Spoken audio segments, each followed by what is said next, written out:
To our venerable brethren, Henry Edward, Cardinal Priest of the Holy Roman Church, of the title of Saints Andrew and Gregory on the Coelian Hill, Archbishop of Westminster, and the other bishops of England.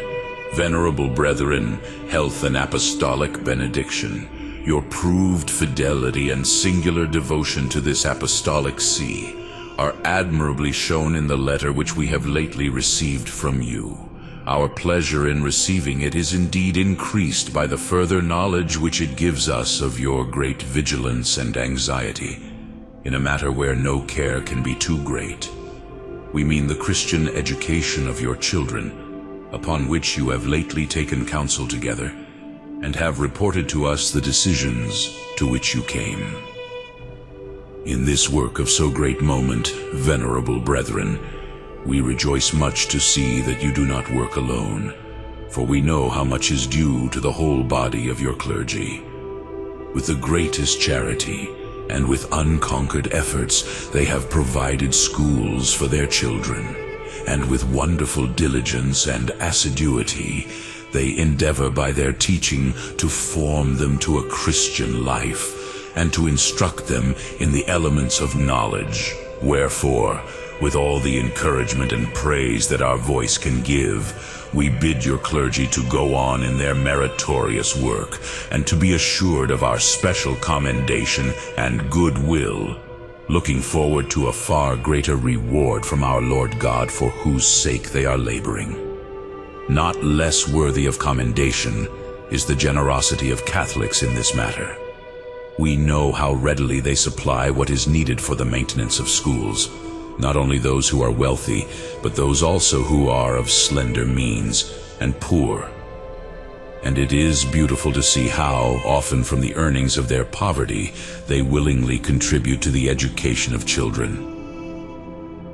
In these days, and in the present condition of the world, when the tender age of childhood is threatened on every side by so many and such various dangers, hardly anything can be imagined more fitting than the union with literary instruction of sound teaching in faith and morals. For this reason we have more than once said that we strongly approve of the voluntary schools, which, by the work and liberality of private individuals, have been established in France, in Belgium, in America, and in the colonies of the British Empire. We desire their increase as much as possible, and that they may flourish in the number of their scholars.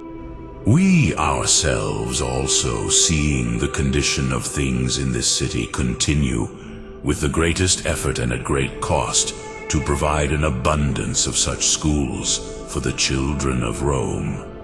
For it is in and by these schools that the Catholic faith, our greatest and best inheritance, is preserved whole and entire. In these schools the liberty of parents is respected, and, what is most needed, especially in the prevailing license of opinion and of action, it is by these schools that good citizens are brought up for the state.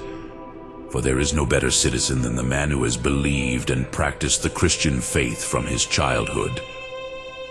The beginning and, as it were, the seed of that human perfection which Jesus Christ gave to mankind are to be found in the Christian education of the young. For the future condition of the state depends upon the early training of its children. The wisdom of our forefathers and the very foundations of the state are ruined by the destructive error of those who would have children brought up without religious education. You see, therefore, venerable brethren, with what earnest forethought parents must beware of entrusting their children to schools in which they cannot receive religious teaching.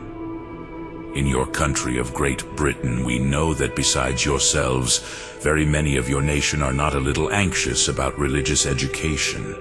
They do not in all things agree with us. Nevertheless, they see how important, for the sake both of society and of men individually, is the preservation of that Christian wisdom which your forefathers received through St. Augustine from our predecessor Gregory the Great. which wisdom the violent tempests that came afterwards have not entirely scattered. There are, as we know at this day, many of an excellent disposition of mind, who are diligently striving to retain what they can of the ancient faith, and who bring forth many and great fruits of charity. As often as we think of this, so often are we deeply moved, for we love with a paternal charity that island, which was not undeservedly called the Mother of Saints.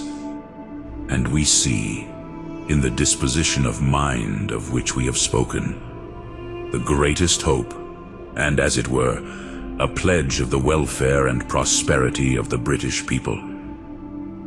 Go on, therefore, venerable brethren, in making the young your chief care.